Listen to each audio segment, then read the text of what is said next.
Hi, everyone. Good morning, I guess. Today we're going to talk about something very, very technological, very technical, maybe to some of which I call the role of AI metahumans in advancing humanity. So, before we start talking about metahumans, maybe let's start talk about one human being which I really adore so much, Dr. Jean Watson.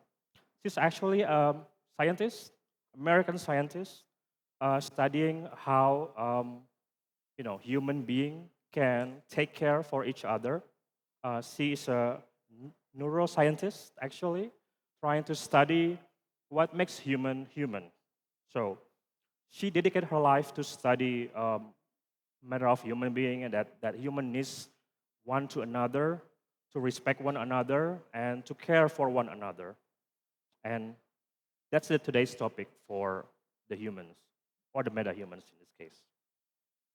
So, and her famous quote is, caring is the essence of humanity. So we cannot deny that we as humans need each other more than anything else.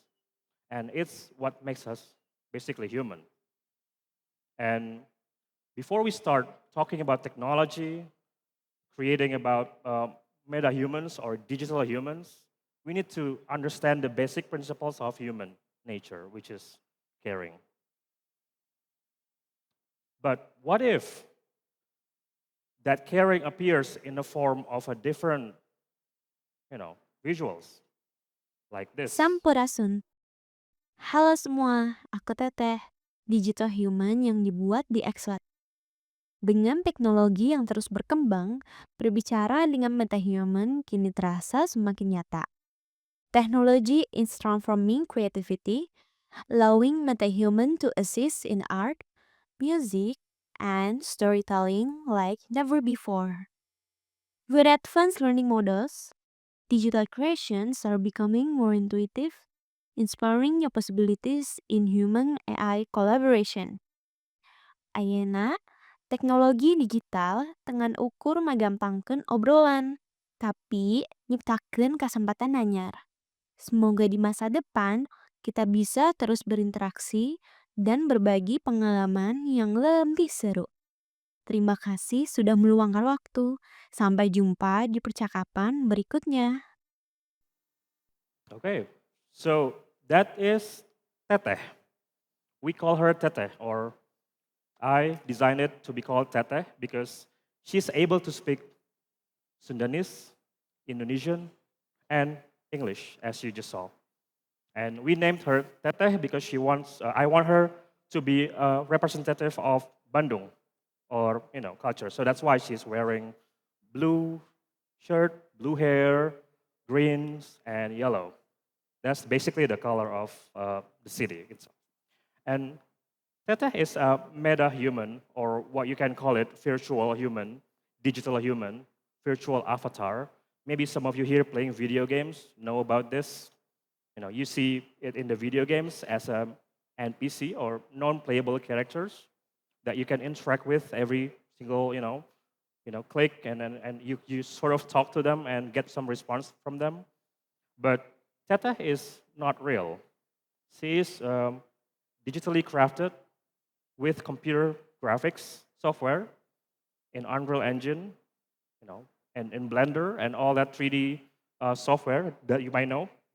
And not just only that, but she can also talk with AI. We have trained her to talk and to understand language, like Indonesian and Sundanese in this case. Like this is one of the first tests that we did. Bandung, kota segar hawana, pinuh ku budaya kreatif, jeung kuliner khas anu leunlah pisan. So yeah, she's able to react, to talk, and behaves and have a natural intonation as if she's actually coming from Bandung. Uh, and she trained her voice to be as close as possible to, what normally Sundanese girl is talking, because she's like 24 years old and she's still just graduated college that we created and she likes fashion and she likes art and design. So that's why she is coming from Bandung because Bandung is the city of arts and design and cultures.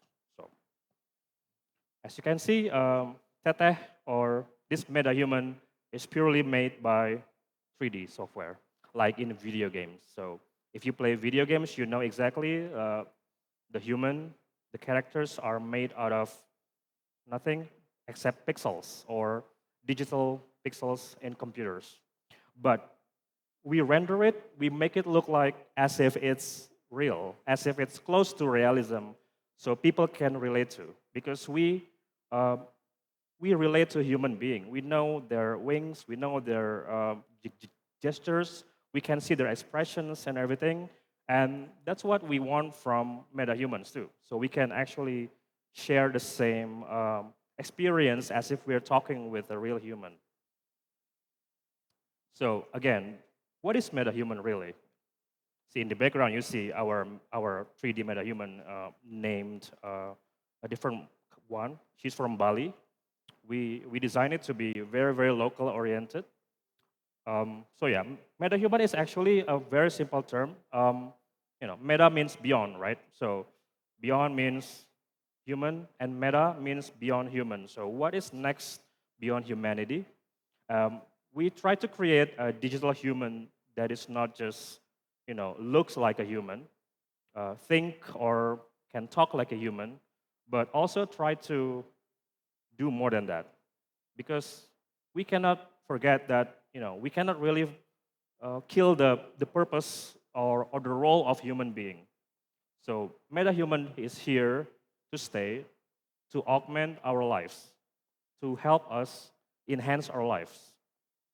Not just, having it look like Indonesian human or look like Indonesian or sounded like Indonesian, but he or she can also, behaves like a human, care for us, and soon in the future, in the near future, you will see more meta-humans in various forms. Maybe you already start seeing it in customer service, for instance. Maybe if you have, a telecommunication company, use a customer service that can respond to you immediately from your text, from your applications, and you see the avatar or like the virtual representative of the meta-human itself. So like I said, meta-human is not to replace human, it's to enhance humanity, to be honest. Um, yeah, that's like the main purpose of why we are designing meta-humans in the first place. Because some people are terrified or maybe a bit scared about, AI, for instance, and then now we have digital humans. Like, what's going to be the future of human, um, and also the technology that can replace the purpose and the work of human being, which I think that's the misconception of what AI and meta-human is designed for. Because the technology only there to support and to augment our lives, to help us care, to help us more care about human, and to help us learn about humans. Because there's a lot of benefits using AI and also meta-human in various forms and purposes. For instance, the meta-human that we designed just now. So maybe some of you, I'm going to give you a simple analogy for maybe some of our young generations here. Of course, you guys play video games like I do because I'm a CG nerd and also a video game nerd.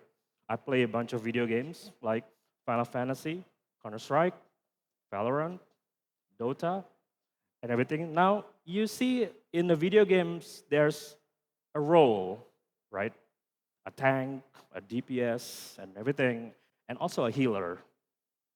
Now, I give you an example of two of my favorite healers in the video game. One is Mercy, which is from Overwatch, which you know maybe, and the other one is Sky from Valorant. Both of them are healers in the game. So think of metahumans like that.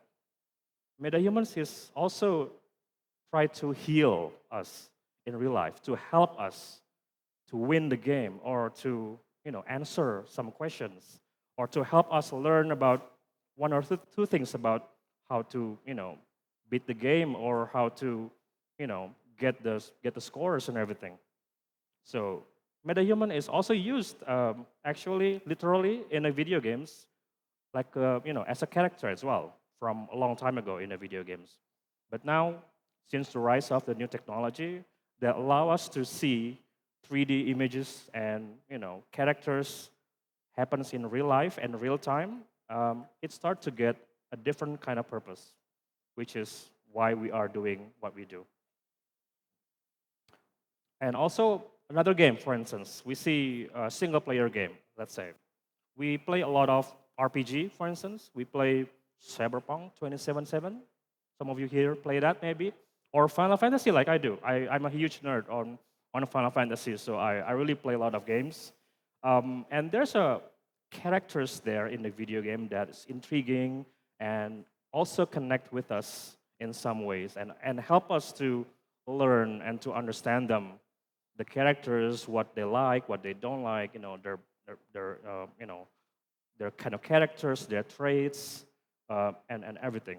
And MetaHuman has been used in the video games for such a long time. And what if we elevate that a little bit? Like, for instance, MetaHuman with artificial intelligence can actually help us get answers that is not programmed before, because AI is allowing us to kind of make the meta-human or the NPC have a mind of its own. He or she can respond, like for instance, we ask them, "How are you doing?" And he can have a bunch of answers, not a programmed answer. Usually they only have a programmable answers, like maybe one or two. But with AI and MetaHuman, you can actually give a various response. Or maybe we can make it more personal. Let's say I ask them, "Hey, my name is Aras. How are you doing?" And then he or she can respond, "Oh, hi, Aras. My name is," and then it makes the whole gaming experience much more dynamic and much more fun for us, for young generations, and also for maybe people like me who don't have much time anymore to play video games, but I still try to.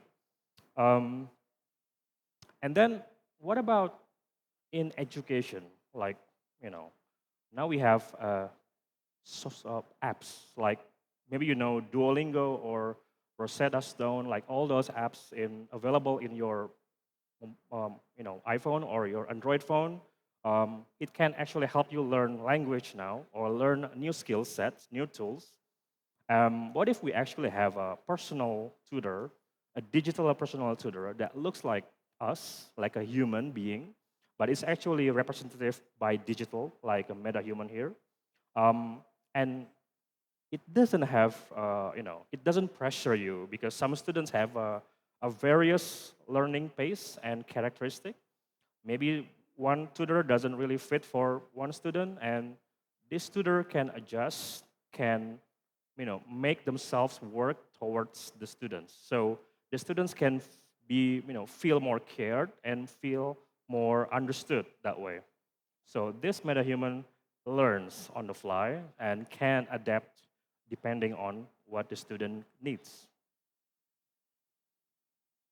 And we start to see this very common use of metahumans lately, mostly in a digital or in the customer service space.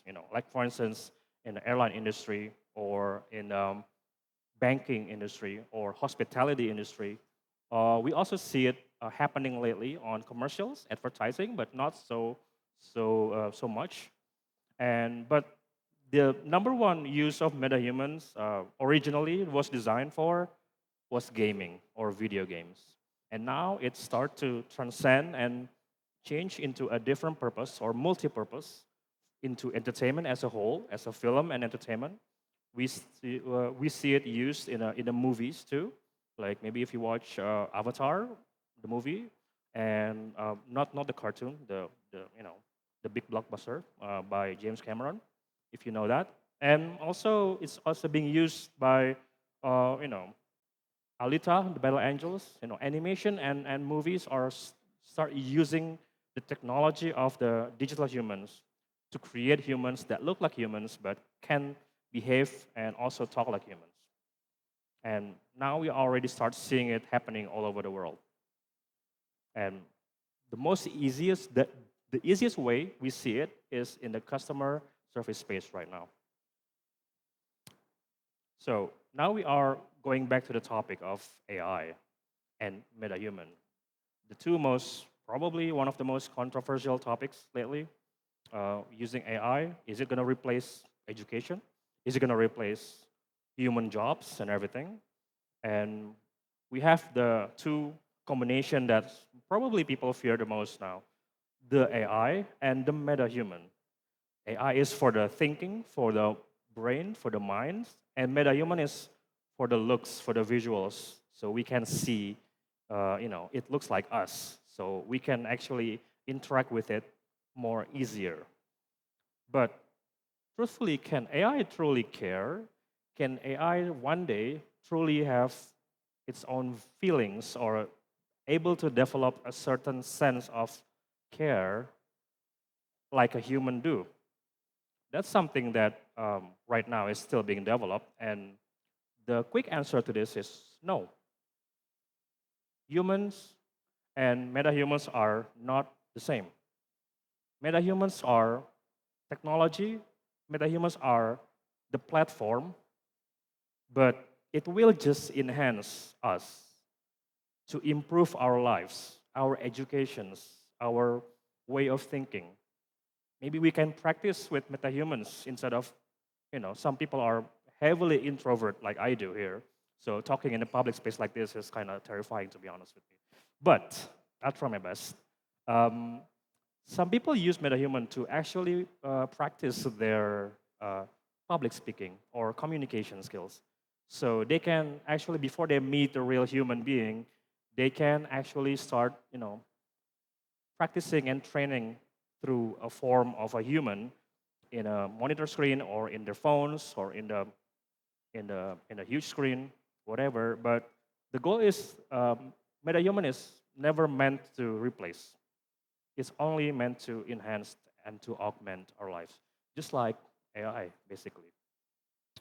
What's not good, what's wrong about if we're using it wrongly, like AI and MetaHuman, to do our job, to do our tasks without us having to, think for ourselves about the solution, and that's not good. That's not why and hopefully not what's gonna happen in the future. But some people use AI to replace their brains or their minds, which I don't agree with.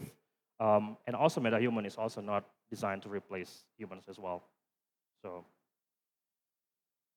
um, yeah, and since the MetaHuman topic is very, very far ahead in the future, and we've just developed this for the past 1 or 2 years. Before that, I was in the CG and animation industry, so I really don't jump into the technological space. But the future of MetaHuman is still in the works. There's so many things that people are doing right now using MetaHuman technology, and the future is looking quite solid, to be honest with you. And some people are like, for instance, in the US, NVIDIA companies or Facebook or Google's are developing their own AI agents, which eventually will have their own customer representative or brand representative of the company. And some people have been developing it for quite some time too. And all of that derived from the video games industry. And the whole future is really depends on how are we going to use it. I'm talking about you guys here, the young generations. Um, because this technology comes from the passion or the work from the people who creates video games for young people, for people like in this high school, you guys. So it really depends on how you guys are going to use it. So it all comes down to choice. How are we going to use this metahuman in the future? How smart it's going to be? What kind of content that we have to train them to be and to how do we want this metahuman to think.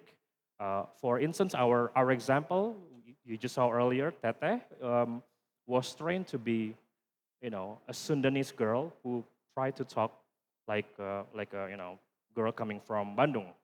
So that's why she has the accent, she has the knowledge, and she also has well, maybe the looks too, because we also did some research on that.